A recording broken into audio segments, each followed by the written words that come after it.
Hey everyone, welcome to another installment from AMPro Engineering. This just came in from LDRC. Now this is the company that made the 1/18 scale Toyota AE86, and I love that thing. It is, well, it's a Unimog, even though it doesn't really say it's a Unimog, but more importantly, it's the Unimog that I like. I love this style. It also claims to be 1/12 scale, which is pretty big, so let's take a look. On the box here, it does show a trailer, but I'm assuming that the trailer is not included because I can't imagine it fitting in here. I am also curious. Lights, it's got springs, tires, stainless steel chassis, metal leaf springs, gate bridge. I'm thinking that that's talking about portals. CVT? What do you mean it has a CVT? Metal gears, proportional steering, can upgrade double motor wave box. I don't know what that means. And remote control. Basic dimensions there. It seems that the overall length is 372 millimeters and 40 millimeters of ground clearance. Yeah, you having fun? Sorry, I'm unboxing this with a crew, as you can see here. Let's take a look. Thing here, hang on. There you go. Pull out. Oh wow, that is big. I wasn't expecting. Wow. Yeah, it's surprisingly big. Okay, it looks like it's being unboxed slowly. Okay, put this back on the ground. Extra parts. Interesting. So the battery is plugged in. I wish it hadn't been. What are we working with here? This seems like two 21-650. Oh yeah, two 18. These are 18-650s. Probably two of them. Wow, it's big. So flipping this over, the chassis does absolutely appear to be metal. Whether or not it is stainless steel, that I cannot answer at this time. We have metal leaves and plastic leaves just for decoration, which is kind of common. I want to go over some of the details on the truck. I'm going to start with the body since it's obviously the thing that we can see the easiest here. Details are exceptional. There's a number of other components that are in the box. We'll go over that in a moment. But we can see here that the doors actually open. Very, very nicely done. Hinge mechanism isn't particularly scaled, but it does get the job done. The interior is gigantic. A bit of an odd placement for the steering wheel. Seems a little bit too low, but we can fix that. The bed sides do appear to open, and it looks like I've got to back off a screw a little bit. I can't. Yeah. Just back off the screw. Actually, this is kind of a good idea. This way, it doesn't actually work its way open when you're driving. Is that going to be enough there? Yeah, oh, okay. There's a little catch right here. You see that? Cool, that opens right up. The rear, I think, will do the same thing. It's likely the screws don't need to be there. Yeah, because there is a little catch back here as well. But I think if you're going to drive around and you want the bed or whatever the load is in the back of the truck to stay there, might be kind of a good idea. The bed, does the bed sides drop completely down? They don't appear to, no. The bed sides do not lay flat on the side, nor do they at the rear. I don't know if the original, oh wait, these, it looks like they pop out pretty easily. A little bit of pass core back there on the mold, so they should just pop straight out. There you go. So they pop out. Really good base over here to make some sort of optional bed, whether it's a tow truck, a camper, some kind of utility vehicle. I suspect there'll be a lot of custom builds for this, so that does all just snap into place, so you really don't need the little screws. Okay, wheelbase is a little bit interesting because when you load it up, the rear wheels do shift backwards. But this is kind of a common occurrence on leaf-sprung vehicles. It does seem like it shifts back a little bit too far. Underneath the car, very nice drive shaft. Very, very nicely done. You have metal pins. Metal screw holds it in place. Okay.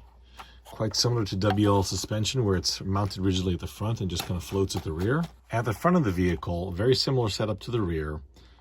The thing is, at the front, what I found is that if you push the suspension down, it kind of like, it's hard to, it seems to get stuck. It overextends and doesn't want to bounce back up.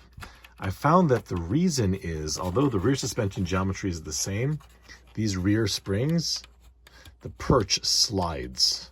Okay, that simulates the rear shackle on a standard leaf sprung system. Obviously, to cost reduce it, they're going to have to do something a little bit unique. Well, at the front, there's nothing to slide on. You see that? It just kind of goes off into space. I suspect that for regular driving around, I mean, it's not really going to bother the vehicle all that much, but it annoyed me. So what I have done is I have gone ahead and redesigned that and basically added this little shelf here. So I'll show you what happens. This version of the Shackle just gives a little shelf. It also repositions this top pin to a more optimal location so that now we have working suspension. You see that? Really, really simple. I've in fact sent these files off to the manufacturer as well to let them know what my change was, because I think it's very helpful for them to see some of this feedback. I know. Typical AMPro review. Less about reviewing and more about re-engineering. But if you wanted it done right, you would not be watching this channel. Needless to say, the details on this vehicle are very good. A lot of the functionality is very good. And speaking of functionality, take a look at this motor. So here's the motor, here's the transmission, here's the transfer case. Now, if you look next to the motor, there's a spot for another motor. So that's interesting. In place of doing a more powerful motor or a larger motor, they've actually given you the option for a second. I don't know how I feel about that. I think that's cosmetically kind of cool. Mechanically, I would have assumed that a bigger motor perhaps would have done the trick. Now, again, I don't know what the clearances are. It seems that back here, it's got some room. Behind the front servo, there's some room. I don't know at this point, but we'll see how it runs with a single motor. What's cool is that the front steering servo is actually axle mounted.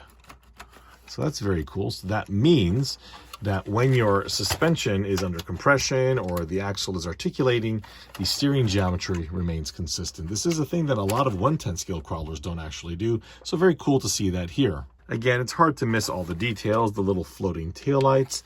Unfortunately, there's no provision here to make these work, but like that stopped me before. Also, while we're under the car, let's not forget to notice that we have portal axles. These appear to be riding on bushings. Be a nice upgrade to swap these out to bearings, but for the time being, these are bushing driven. A nice all metal dog bone. I think that's a dog bone anyway. I've got it plugged in to look. That appears to be a universal. That's great. So they've got some very nicely detailed parts in here. Non-differential. This is not all this comes with, and I apologize because I accidentally spilled the contents of the bag into the box. So this came with a heatsink for the motor. This is a battery compartment. Oh, there's two of these. These are little compartments that go right there. What else do we have here? Spare leaf, wipers, mirrors, handles of a variety. This appears to be a snorkel of some sort. Okay, we have turn signals, and these are the small ones right here are likely the repeaters, and those would go in the side area, and there's your front turn signal. Of course, we'll make all these work because that's how we roll. There's also these little metal pieces for the mirrors. Tires, not bad. Little stiff. I've seen softer, but I think for the target audience, especially if this is like a $60, $70 car, it's about right. Let's go ahead and power on the radio. We will plug in the battery. The power switch is here at the back, nicely placed.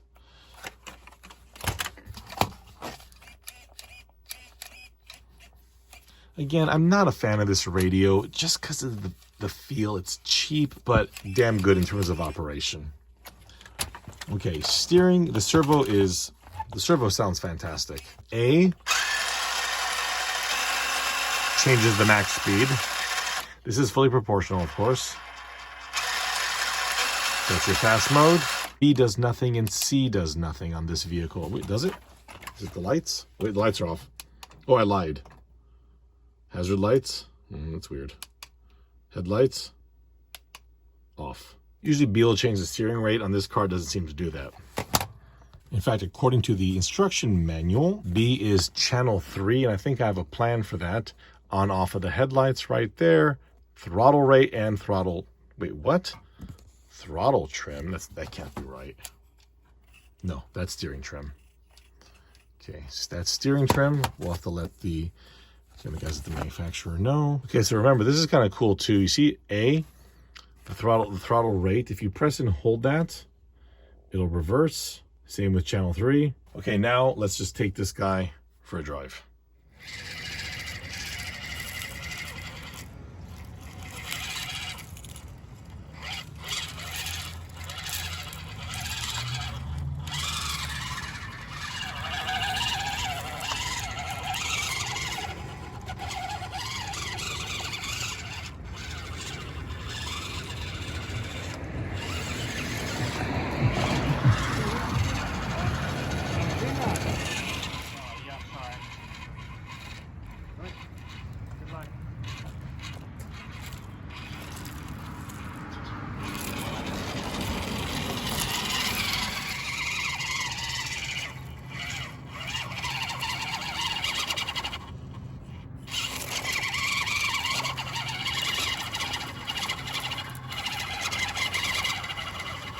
Come on.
Here. So here is full right.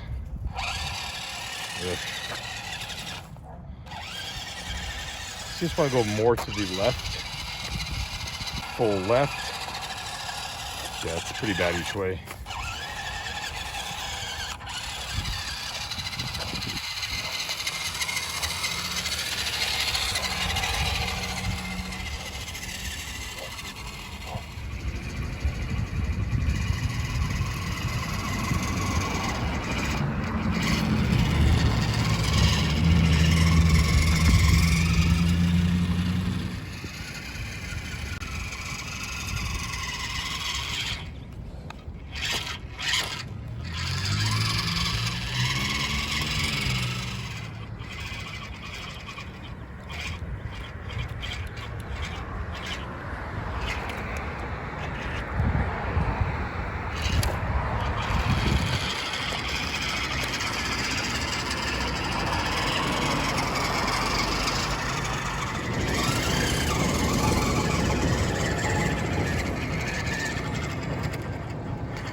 I enjoyed driving this vehicle.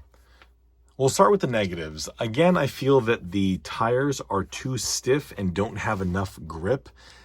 Really, it depends on what you're using this for. This is not a rock crawler. This is going to be a trail truck. And as a trail truck, I think it did rather well. It is fairly light given its size. Now, I don't want that to sound like it's cheap feeling, because it isn't. It's just not heavy. There's more bulk at the front, which I think is a good thing, but it could use a little more weight and or some softer tires. Now, I believe these are going to be these are going to be probably a pretty common size here, but I'm fairly certain that a WPL tire would fit on these wheels, and those are becoming more and more prevalent in the hobby. Also, I felt like the vehicle did not have enough torque.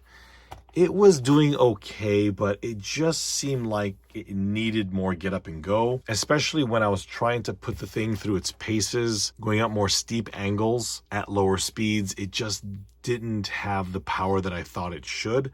Again, we're not talking about a particularly expensive vehicle. You know, there's a lot of the cars out there between the $40 and $80 range that this thing would be more than capable of competing with. I thought the steering angle was a little bit big, but again, there's a lot going on under here, and portal axles are a little complex for something so small. With that said, I think it ran really well. It ran for quite a long time. It was fun to drive. It worked beautifully. I mean, it had no problems with the radio or the electronics on the vehicle. All of it were effectively seamless. And if you look at where certain other manufacturers like WPL started, this company certainly has a leg up on the competition, because this thing is really, really well sorted and just needs some minor fixes here and there to make it truly an exceptional vehicle. You will see this again. I've got a number of upgrades for this vehicle that I'm going to cover. A lot of aluminum stuff, a winch. We'll go through better lighting, better wheels, better tires, and I'm going to go ahead and repaint the whole vehicle.